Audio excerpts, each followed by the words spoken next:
कपिल ने एक नज़र उपन्यास पर डाली, फिर उसकी ओर देखा। डिटेक्टिव नॉवल पढ़ रहे हो इसलिए डिटेक्टिव जागा हुआ है तुम्हारे अंदर का? नहीं यार सीरियसली बड़ी भयानक वारदात थी वो, अब हत्यारे को तो पुलिस को पकड़ना ही है। वैसे भी तुम्हें इतने मिस्टीरियस केस पर काम करते पहले कभी नहीं देखा मैंने, इस वक्त तो तुम खुद ही एक डिटेक्टिव नॉवल के हीरो बने हुए हो। कपिल ने गहरी सांस ली। वो जिन केसों पर काम कर रहा होता था उनको लेकर अक्सर अर्नव के साथ उसकी चर्चा हो ही जाती थी, इसीलिए अर्नव ये बात जानता था कि ये उसकी जिंदगी का अब तक का सबसे अजीब और मिस्टीरियस केस था। क्या मिस्टीरियस है इस केस में? फिर भी उसने अर्नव को उकसाने के लिए कहा, क्या मिस्टीरियस है? अर्नव हैरानी से बोला, अरे क्या नहीं मिस्टीरियस है, डिटेक्टिव नॉवेल से भी ज़्यादा मिस्टीरियस है ये केस। अच्छा और वो भला कैसे? इंस्पेक्टर साहब मुझसे पूछ रहे हैं कैसे? ठीक है तो सुनो, मर्डर केस में पुलिस को हत्यारे का पता लगाना होता है, लेकिन यहाँ तो पुलिस को ये भी नहीं मालूम कि मरने वाला कौन है। हत्यारे का पता तो तब लगाओगे जब तुम्हें ये पता चलेगा कि मरने वाला कौन है। मरने वाला कौन है हमें पता है।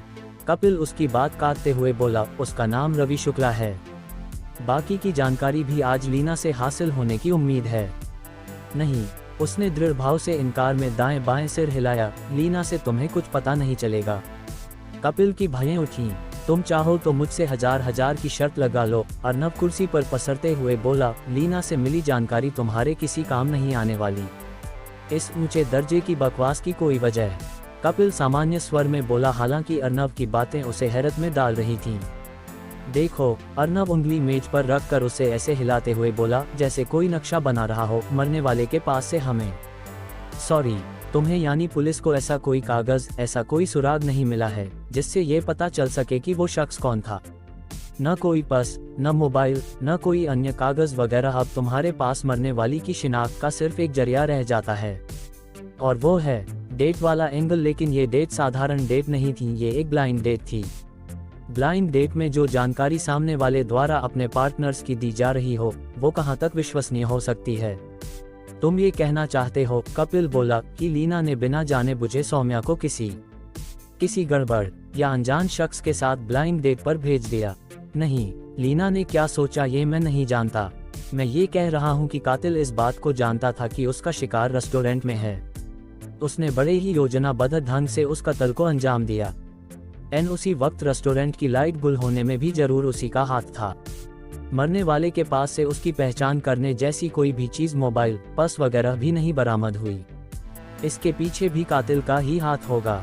तो जब उसने इतना लंबा चौड़ा मर्डर प्लान बनाया तो क्या उसे ये पता नहीं होगा कि उसका शिकार वहां ब्लाइंड डेट पर आ रहा था? यानी कातिल को उसके वहां पर ब्लाइंड डेट पर आने का पता था, तभी तो उसने प्लान बनाया। वरना क्या तुम्हें ये अचानक बिना किसी योजना के हो गई हत्या लगती है? तुम्हें ऐसा लगता है कि मरने वाले का वॉशरूम में अपने हत्यारे से किसी बात को लेकर झगड़ा हो गया और हत्यारे ने जोश में आकर चाकू से उसका पेट फाड़ दिया और दीवार पर उसके खून से लिखकर चलता बना, और उसकी सुविधा के लिए उसी वक्त रेस्टोरेंट की लाइट भी चली गई। ये प्लान मर्डर कैसे हो सकता है? कपिल बोला, क्यों नहीं हो सकता? खुद सोचो, इतनी बड़ी बड़ी बातें कर रहे हो, ये प्लान मर्डर ही तो है। अर्नव ने दोनों हाथ फैलाकर कहा, सब कुछ तो प्लान ही था, वरना रेस्टोरेंट में वो कातिल इस तरह कत्ल की वारदात को अंजाम देकर बिना किसी की नजरों में आए वहां से कैसे निकल जाता? तुम आखिर कहना क्या चाह रहे हो? तुम्हें कहां से ये प्लान मर्डर नहीं लगता? तुमने जो बातें कही हैं वो तो इस मर्डर के योजनाबद्ध होने की ओर ही इशारा करती हैं, लेकिन मेरे दिमाग में एक बात खटक रही है। और वो क्या है? कोई भी कातिल अगर उसकी दिमागी हालत ठीक ठाक होगी तो रेस्टोरेंट जैसी जगह पर हत्या करने का प्लान क्यों बनाएगा? अर्नव खामोश हो गया। रेस्टोरेंट एक पब्लिक प्लेस होता है, वहां पर कभी भी कोई भी आ सकता है, किसी भी समय कैसी भी स्थिति उत्पन्न हो सकती है। तो हत्यारे को हत्या की वारदात को अंजाम देने के लिए क्या पड़ी थी कि वो रेस्टोरेंट जैसी जगह को चुनता? वो कोई और जगह, कोई सुनसान स्थान चुनता। रेस्टोरेंट में ऐसी वारदात को अंजाम देने की कोशिश तो आ बैल मुझे मार वाली कहावत को चरितार्थ करने जैसी ही होती। घटना के समय कोई भी वॉशरूम में जा सकता था, बल्कि ऐसा होने ही वाला था। मिसेज माधव वॉशरूम की ओर गई भी थी, लेकिन गलियारे से ही लौट आई थीं। अगर उन्हें ही वॉशरूम से कुछ आहट वगैरह सुनाई दे जाती, अरे उन्हें छोड़ो, गलियारे के दरवाजे के बाहर बैठे तुम्हें और सौम्या को ही कुछ आहट या चीख वगैरह सुनाई दे जाती तो तुम दोनों देखने नहीं जाते? चीख तो सुनाई दी थी, अर्नब बोला, और हम गए भी थे। लेकिन वो किसी लड़की की चीख थी, कपिल बोला। हमें ये भी पता लगाना है कि वो लड़की कौन थी। एग्जैक्टली, अर्नब बोला। यही बात तो इस केस को और भी मिस्टीरियस बनाती है। किसी भी मर्डर केस में या तो हत्यारे का पता लगाना होता है या फिर ज़्यादा से ज़्यादा मरने वाले का भी, लेकिन यहाँ पर कातिल और मकतूल के अलावा तुम्हें उस चीखने वाली रहस्यमयी लड़की का भी पता लगाना है। अब वो लड़की कहाँ से रहस्यमयी हो गई? कपिल बोला, लगता है सुबह सुबह डिटेक्टिव नॉवल पढ़ने के कारण तुम्हारे सिर पर रहस्य का भूत सवार है, इसीलिए तुम हर चीज़ के साथ रहस्यमयी जोड़ रहे हो। वैसे तुम्हें पता है मैंने जो कॉफ़ी पी थी उसका कप भी मुझे काफ़ी रहस्यमयी था। तुम मेरी बात को मजाक में उड़ा रहे हो। और नव संजीदगी से बोला, लेकिन मैं जो कह रहा हूँ सोच समझकर कह रहा हूँ। वो लड़की रहस्यमयी इसलिए है क्योंकि चीखने के बाद वो भी कातिल की तरह ही मौकाए वारदात से गायब हो गई। ऐसा क्यों हुआ? अगर उसने कत्ल होते देखा था तो फिर वो बिना किसी की नज़रों में आए इस तरह गायब कैसे हो गई? क्या वो भी कातिल की तरह ही दबे पांव वॉशरूम से निकल गई थी? कातिल के पीछे पीछे ही वो चीखी थी, यानी उस घटना की गवाह थी, यानी वो घटना उसके लिए अनपेक्षित थी, कातिल के लिए नहीं। वो तो एक प्लान बनाकर काम कर रहा था। लेकिन वो लड़की, वो जो भी थी, वो अचानक इस तरह हत्या होते देखकर चीख पड़ी। लेकिन फिर चीखने के बाद वो कातिल की तरह ही बिना अपनी उपस्थिति का कोई सबूत मौकाए वारदात पर छोड़े वहां से गायब क्यों हो गई?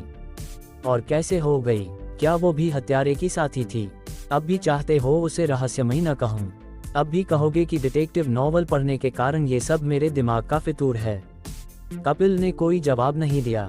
कुछ क्षण वो सोचता रहा, फिर बोला, कल घटना के बाद हमने रेस्टोरेंट में उपस्थित सभी लोगों के बयान लिए थे। उनसे अब तक 5 लोगों का ही पता चला है, जो कि लाइट जाने के बाद अंधेरे में ही रेस्टोरेंट से चले गए थे। उनमें एक लड़की भी थी। तो तुम्हें लगता है चीखने वाली वही लड़की थी? नहीं, इस बारे में अभी कुछ नहीं कह सकते। लेकिन जिस स्थान पर हत्या हुई वहां से उस लड़की का इस तरह गायब होना उसे भी रहस्यमयी बना देता है। यानी 2 और 2 4।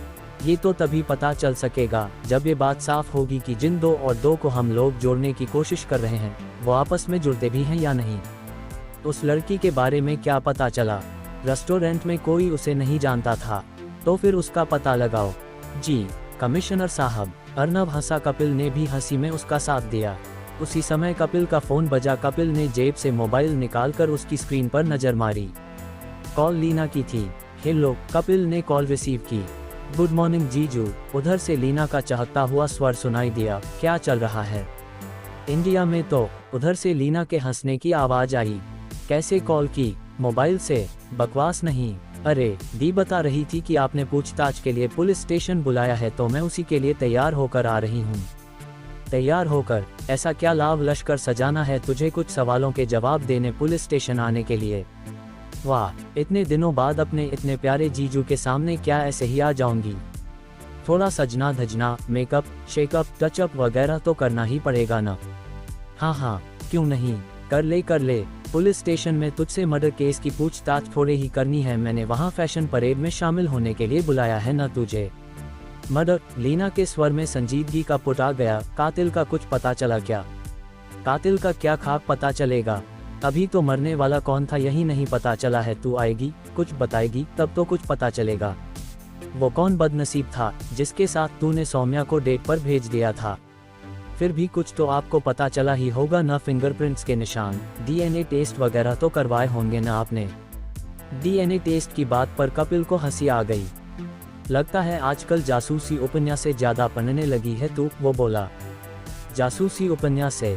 लीना की आवाज आई। कौन सी सदी में जी रहे हो जीजू? मिसाल तो सही, 2 जासूसी फिल्में ज्यादा देख रही हूँ, वो बोली। उपन्यास कौन पढ़ता है आजकल? टीवी, इंटरनेट, मोबाइल खा गए नॉवेल्स को। ऐसा नहीं है, बहुत लोग पढ़ते हैं उपन्यासें। अच्छा, मैं तो एक को भी नहीं जानती। अब पढ़ने वाले गले में बोर्ड लटका कर तो नहीं घूमते न कि हम उपन्यास पढ़ते हैं। उधर से लीना के हंसने की आवाज आई। फिर वो बोली, नहीं सच में नॉवेल्स का टाइम अब गया। तुझे क्या पता, अब भी उपन्यास पढ़ने वालों की कमी नहीं है। अब तो सोशल मीडिया का जमाना है। उपन्यास प्रेमियों ने तो सोशल मीडिया पर ग्रुप बना रखे हैं। अपने पसंदीदा लेखकों के नाम से अलग अलग ग्रुप्स भी हैं।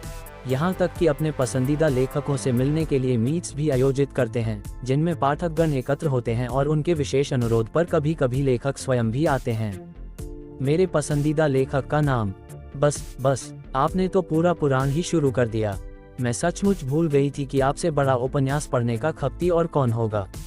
अपने घर में ही पूरी की पूरी, वो क्या कहते हैं आप उसे, नोबल डैन बना रखी है आपने। जितने उपन्यास आपके पास हैं उतने तो शायद पूरे शहर में ढूंढने पर भी नहीं मिलेंगे। गलती से आपकी दुखती रग पर हाथ रख दिया, इसीलिए सातों सुर निकलने लगे। लीना की बच्ची नहीं, लीना विदाउट बच्ची, लीना अभी खुद बच्ची। वैसे भी अगर ये कोई हिंदी जासूसी नॉवेल होता तो ये केस में हल नहीं कर रहा होता, कोई प्राइवेट डिटेक्टिव या कोई क्राइम रिपोर्टर केस को सॉल्व कर रहा होता। मेरे जैसा इंस्पेक्टर खाली बैठा मक्खियां मार रहा होता या बड़ी हद कुछ कर भी रहा होता तो बेचारा गलत आदमी को मुजरिम ठहरा रहा होता या उसकी जांच गलत दिशा में आगे बढ़ रही होती। इस कहानी के अगले भाग को देखने के लिए चैनल को सब्सक्राइब करें और बेल आइकन दबा लें, जिससे हमारी नोटिफिकेशन आपको मिलती रहेगी।